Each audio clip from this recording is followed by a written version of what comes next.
Okay, so here's our wrecked Focus. I'm going to show you how to actually get the servo, which is that thing right there. Give you an orientation. There's the brake fluid reservoir. It's kind of right below that. Now this engine is actually kind of lowered for me because someone took the engine mount off, so it's going to be a little bit easier to get to. So it's a little bit tighter when it's actually fully up. Your only tools you're going to need are the 13mm open-end wrench. I have a 1-inch and a 3-inch extension, and then also a pair of wire cutters. Now the wire cutters, you're going to try and get as much of this wiring harness as you can. This is the wiring harness that's right there, and we can see that it comes right up to, let's get this out of the way, right up basically to the same harness that goes to the brake fluid reservoir. So basically you're just gonna come over here with your cutters and just snap that. It's kind of hard with one hand. Muscle.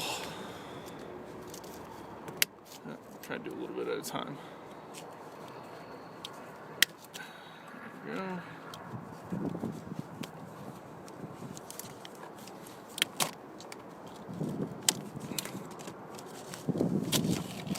go. Okay, so there it goes. You can pull that away, and now we have our wiring harness that we need. The servo itself, I have to put the camera down for a second and show y'all. There are 3 13mm bolts. One you can see, that's right up here. And then there's one down here. It's actually nuts that you're taking out. The bolts are actually in the actual firewall. So all you're going to be doing is taking out the nuts. There's one down here, and then there's also one right below it on the other side. And do that, just use your open-end 13mm.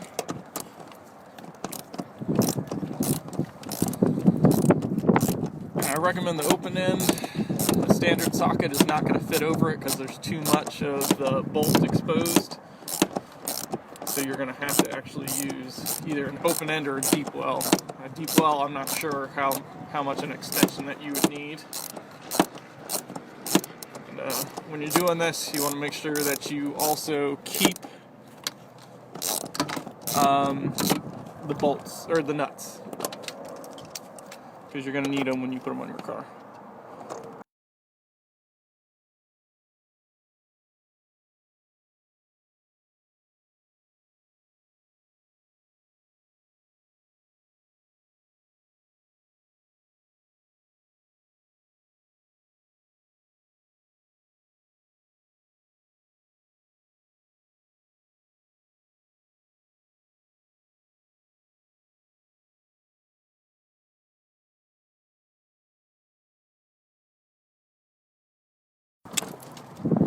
Alright, now that you have your 3 bolts, all you gotta do is lift it out, and out it comes. And so now, should have attached to it the actuator cable, which is this thing right here, and that goes around. Now this has the valve cover off. Now you usually wouldn't see this.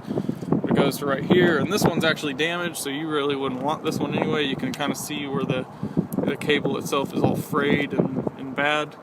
I wouldn't actually take this one, but this is just for an example.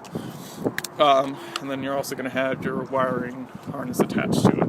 And that's all you need actually out of the engine bay to get the throttle cable out. If you were to actually use this one, it just kind of pops out. You just got to pull.